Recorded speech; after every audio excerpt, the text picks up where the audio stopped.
Hello students, आप सभी का हमारे इस यूट्यूब चैनल में स्वागत है। स्टूडेंट्स, हम नंबर थ्योरी या हम कहें फंडामेंटल ऑफ नंबर थ्योरी या हम कहें एलिमेंट्स ऑफ नंबर थ्योरी, ठीक है, कुछ भी कह सकते हैं। ये हम सब्जेक्ट पढ़ रहे थे और इसके लेक्चर नंबर 14 पे हम पहुंच चुके हैं। लेक्चर नंबर 14 जो है वो basically questions based on Fermat's theorem है, ठीक है, कि फेरमैट्स थ्योरम पे बेस्ड किस तरह के क्वेश्चंस पूछे जा सकते हैं, ठीक है। इसमें हम इस वीडियो में कुछ क्वेश्चंस पढ़ेंगे, इसके बाद नेक्स्ट वीडियो में भी कुछ क्वेश्चंस हम इसी पे बेस्ड पढ़ेंगे, ठीक है स्टूडेंट्स। तो पहला क्वेश्चन हम पढ़ते हैं, use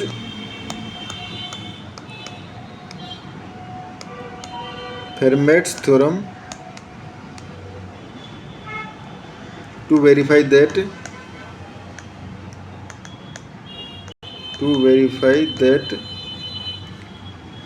17 divides 11 to the power 104 plus 1, ठीक है स्टूडेंट्स। ये क्वेश्चन है, इसका सॉल्यूशन हम देखते हैं, ठीक है। तो फेरमैट्स थ्योरम क्या कहती है हमारे पास, अगर दो इंटीजर है ए एंड पी, ठीक है, जिनका जीसीडी जो है 1 है, तो उस कंडीशन में a to the power p minus 1 congruent to 1 mod p होता है, ठीक है। तो जब हमें ये पता है तो यहाँ से मैं कह सकता हूँ कि 11 to the power p minus 1 यानी कि 16 कॉन्ग्रुएंट टू 1 मोड p, ठीक है। ये हो गया स्टूडेंट्स। अब जब हमारे पास ये हमें पता है तो अब मैं 11 अगर ये भी हमें पता है, अगर a congruent to b mod m है तो उस कंडीशन में a to the power k congruent to b to the power k mod m होता है, ठीक है। तो मैं दोनों तरफ अगर पावर 6 कर लेता हूँ तो 11 to the power 16 to the power 6 congruent to 1 to the power 6 mod p की जगह आ जाएगा 17, ठीक है। तो ये 11 16 टू द पावर इन दोनों का मल्टीप्लाई हो जाएगा, तो 16 into 6 96, 11 to the power 96 congruent to 1 mod 17, ठीक है। ये हो गया स्टूडेंट्स। अब देखो ये हमें पता है, ठीक है, इतना हो गया। अब हमें पता है 11 कॉन्ग्रुएंट टू -6 मोड 17, ठीक है। तो मैं कह सकता हूँ 11 स्क्वायर कॉन्ग्रुएंट टू 36 मोड 17, ठीक है, या 11 स्क्वायर कॉन्ग्रुएंट टू 2 मोड 17, क्योंकि ये 17 से अगर डिवाइड करें तो रिमाइंडर जो है 36 को डिवाइड करेंगे तो 2 आएगा, ठीक है। तो ये हो गया। अब देखो 11 टू द पावर स्क्वायर, अगर मैं यहाँ पे मुझे 104 लाना है तो बेसिकली 11 टू द पावर 8 चाहिए। यहाँ पे 11 टू द पावर 8 कर दिया, ठीक है। 11 टू द पावर 8 करना कितना ठीक रहेगा, 2 टू द पावर 8 की वैल्यू की नीड जरूरत पड़ेगी, तो अभी मत करिए, ठीक है। 11 टू द पावर 8 मत करिए, नहीं तो लेंथी हो जाएगा। 11 स्क्वायर का स्क्वायर, ठीक है, कर सकते हैं, क्योंकि 11 बेसिकली 11 स्क्वायर की पावर 4 करनी है ना हमें स्टूडेंट्स, तो हम कर सकते हैं, ठीक है। तो ये कर दिया हमने, 11 square to the power 4 equal to 2 to the power 4 mod 17, ठीक है। तो ये हो जाएगा 11 to the power 8 congruent to 16 mod 17, या मैं कह सकता हूँ 11 to the power 8 congruent to -1 mod 17, ठीक है। अब हमने एक रिजल्ट पढ़ा था कि अगर a congruent to b mod m and c congruent to d mod m हो, तो उस कंडीशन में ac congruent to bd mod m होता है, ठीक है। तो इस का यूज़ करके मैं अगर दोनों का मल्टीप्लाई यहाँ पे कर लूँ और इन दोनों का मल्टीप्लाई इससे कर दूँ, ठीक है, तो उस कंडीशन में क्या हो जाएगा, 11 to the power 96 dot 11 to the power 8 congruent to 1 dot -1 mod 17, ठीक है। तो ये हो गया 11 to the power 104 congruent to -1 mod 17, या 17 divide 11 to the power 104 plus 1, ठीक है, जो कि स्टूडेंट्स हमें प्रूफ करना था, ठीक है। उसके बाद नेक्स्ट क्वेश्चन नंबर 2 लेते हैं। If GCD of A and 35 equal to 1, ठीक है। So that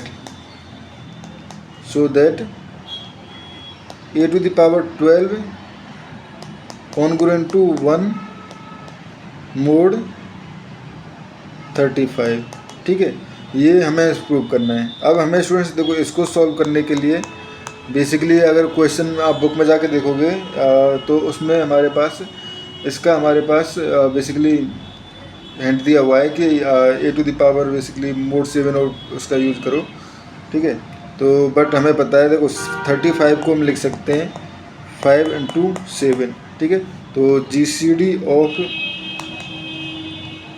a and 5 equal to 1 and a and 7 also equal to 1, ठीक है।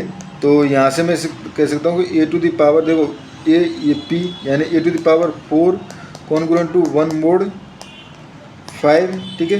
And a to the power, और इससे दूसरा क्या लिख सकता हूँ मैं, a to the power 6 congruent to 1 mod 5, ठीक है।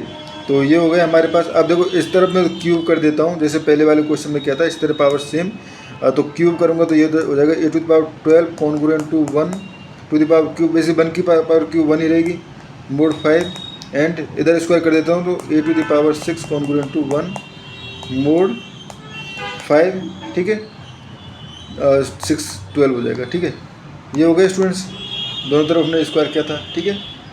तो अब हमें पता है कि अगर इस तरह की कंडीशन हो, a congruent to b mod m1 and a congruent to b mod m2, तो इन दोनों का GCD जो GCD नहीं, LCM जो है वो भी इसको डिवाइड करेगा, यानी a congruent to b mod LCM of m1 and m2, ठीक है।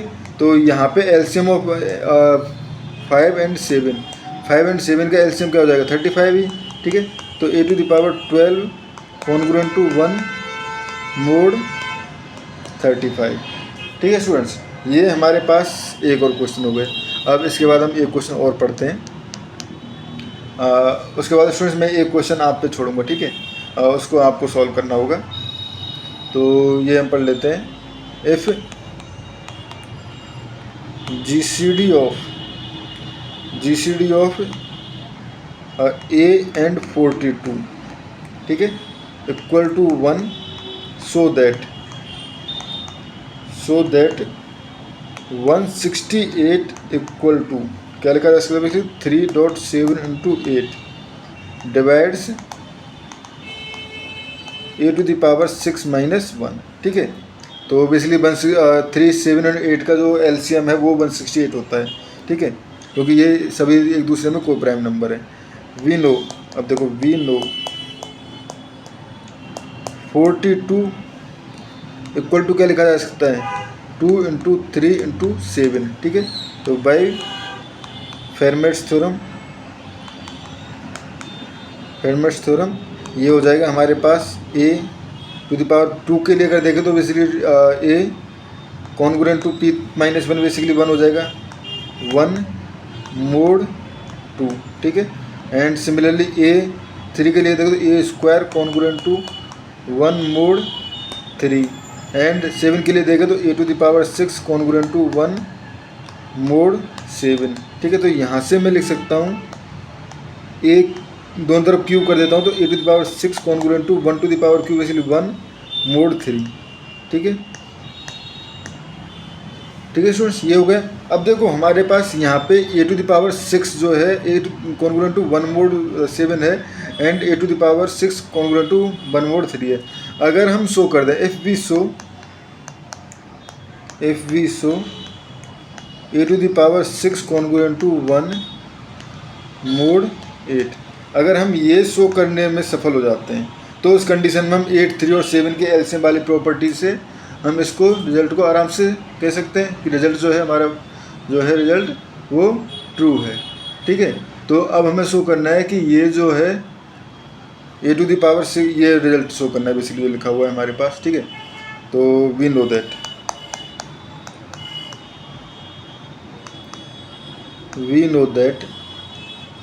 a to the power 6 - 1 equal to क्या लिख सकता हूँ मैं, देखो ए इक्वल टू 1 इसका एक फैक्टर है, तो a-1, ठीक है, a-1। और अगर आपने मेरी स्टार्टिंग की वीडियो देखेंगे तो उसमें मैंने इसको फैक्टर को ओपन करना भी सिखाया था, ठीक है। और ये हो जाएगा a⁵ plus a⁴ plus a⁵ plus a² plus a plus 1, ठीक है। ये हो गया हमारे पास, ठीक है। अब ये हो गया हमारे पास a-1, ठीक है।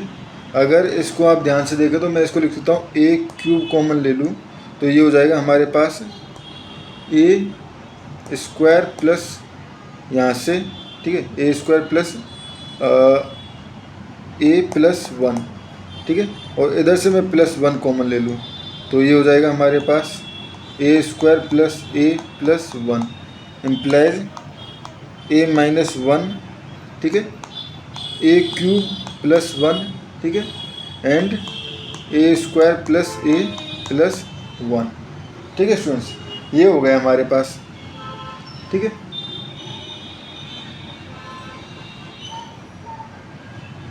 अब स्टूडेंट्स अब हमें क्या करना है, हमें शो करना है कि ये किसी तरह 8 से डिवाइड है, ठीक है। तो अब यहाँ से आप एक चीज़ देखो, a कॉन्ग्रुएंट टू 1 mod 2, ठीक है। वी नो दैट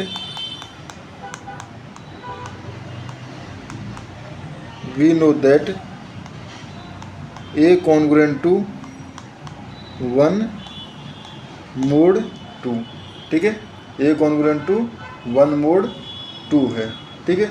तो यहाँ से a basically 2 divide a-1 implies a is a odd integer, ठीक है, implies a is a odd integer, ठीक है।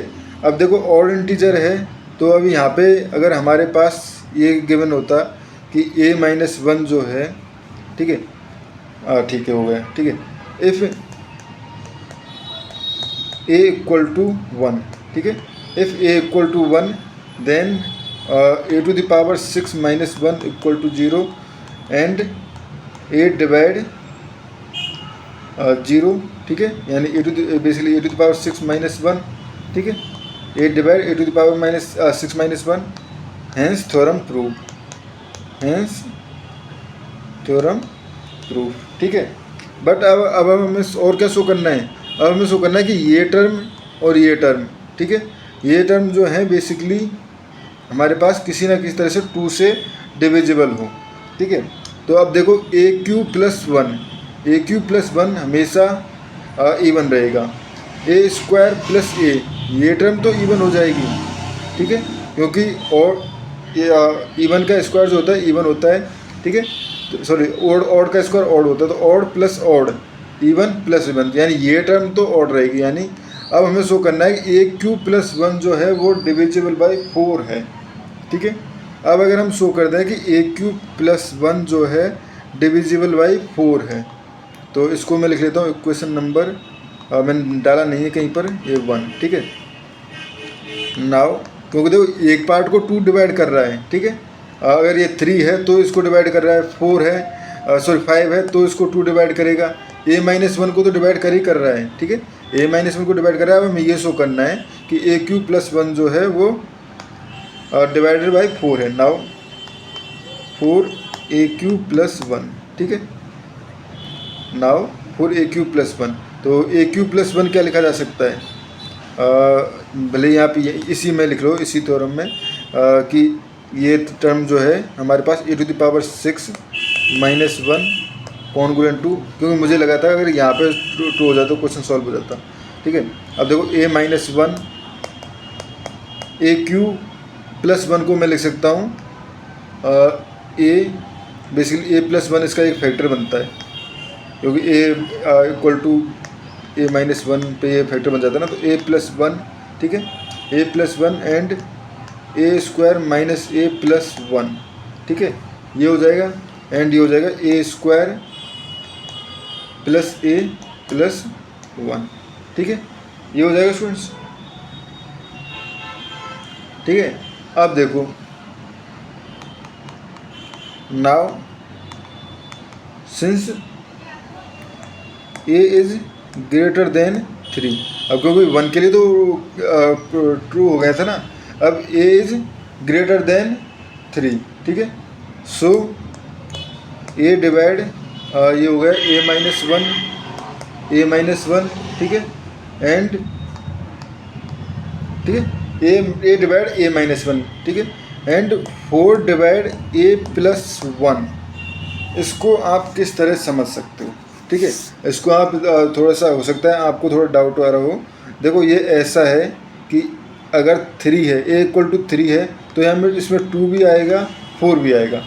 अगर ए इक्वल टू 5 है, ठीक है, ए इक्वल टू 5 है तो उस कंडीशन में ए माइनस वन जो हो जाएगा 4 हो जाएगा, एंड ए प्लस वन जो हो जाएगा वो 6 हो जाएगा, ठीक है।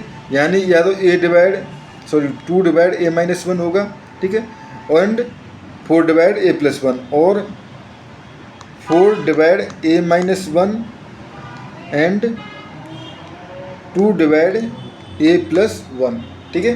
इनमें से कोई ना कोई एक कंडीशन का होल्ड होना ट्रू है, ठीक है स्टूडेंट्स। सेम फोर अगर ए लेस देन हमारे पास 0 है, ठीक है, ए लेस देन 0 है तब भी हमारे पास देख सकते हो अगर -1 है तो उस कंडीशन में तो ये ट्रू हो ही जाएगा, क्योंकि -1 ए प्लस वन आ जाएगा ना, तो ए प्लस वन वाली टर्म 0 हो जाएगी, तो उस कंडीशन में तो और -6 जो -1 जो है वो 0 होगा। अब if a equal to -1 then ये हो जाएगा हमारे पास, ये इसको लिख दूँगा मैं, e⁻6 - 1 equal to 0 and 8 divide e⁻6 - 1, ठीक है। If a is less than equal to -3 then similarly either 2 divide a minus one और and 4 divide a plus one, और 2 divide a plus one and 4 divide a minus one. एक ना एक इसमें से true होना है, ठीक है। तो ये क्लियर, तो ये हमारे पास फैक्टर बन गए ना, इम्प्लाइज 8 डिवाइड a⁻6 - 1। तो यहाँ से कह सकते हैं हम a⁻6 कॉन्ग्रुएंट टू 1 mod 8, ठीक है, a⁻6 congruent to 1 mod 8, and we know that and previous one क्या थे हमारे पास, a⁻6 कॉन्ग्रुएंट टू 1 mod 3 आया हुआ था, and a⁻6 congruent to 1 mod 7। तो by help of LCM property, ठीक है, LCM property a⁻6 congruent to 1 mod LCM of 8, 3 and 7 equal to, यह implies a⁻6 congruent to 1 mod और इसका एलसीएम आएगा 168, ठीक है स्टूडेंट्स। तो इस तरह से हम इस क्वेश्चन को शो कर सकते हैं, ठीक है। अब इसके बाद एक क्वेश्चन जो आपको अपने घर पे ट्राई करना है, ठीक है, तो वो है हमारे पास बेसिकली नेक्स्ट क्वेश्चन ये बुक का, ये इफ़ GCD घर पे वीडियो घर पे देख रहे होंगे आप, क्लास में बोलने वाली बात होती है ना कि आपको घर पे ट्राई करना है। If GCD of A and 133 equal to 1, ठीक है, and GCD of B and 133 also 1, ठीक है, देन सो दैट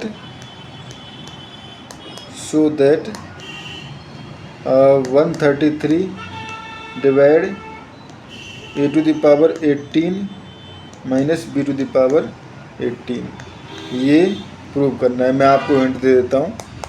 तो बेसिकली अगर मैं 133 को चेक करना चाहूँ तो इसको लिख सकता हूँ मैं 17 × 19, ठीक है। तो आपके पास ये होगा a⁻6 mod 7 and a to the power 18 sorry congruent to 1 mod 6 a to the power 18 congruent 1 mod 19। ठीक है, अब ये सेम प्रॉपर्टी फॉर बी के लिए होगी। अब तो बेसिकली चलो सॉल्व कर ही देते हैं। B to the power 6 congruent to 1 mod 7 होगा। ठीक है, and b to the power 18 congruent to 1 mod 19 होगा। ठीक है, तो यहाँ से मैं लिख सकता हूँ दोनों तरफ क्यूब करूँ तो a to the power 18 congruent to 1 mod 7। ठीक है, एंड यहाँ से आ जाएगा b to the power 18 congruent to 1 mod 7। वही एलसीएम वाली प्रॉपर्टी से मैं कह सकता हूँ a to the power 18 congruent to 1 mod 133। ठीक है, and b to the power 18 congruent to 1 mod 133। ठीक है, अब देखो दोनों को माइनस कर दो सिंपली।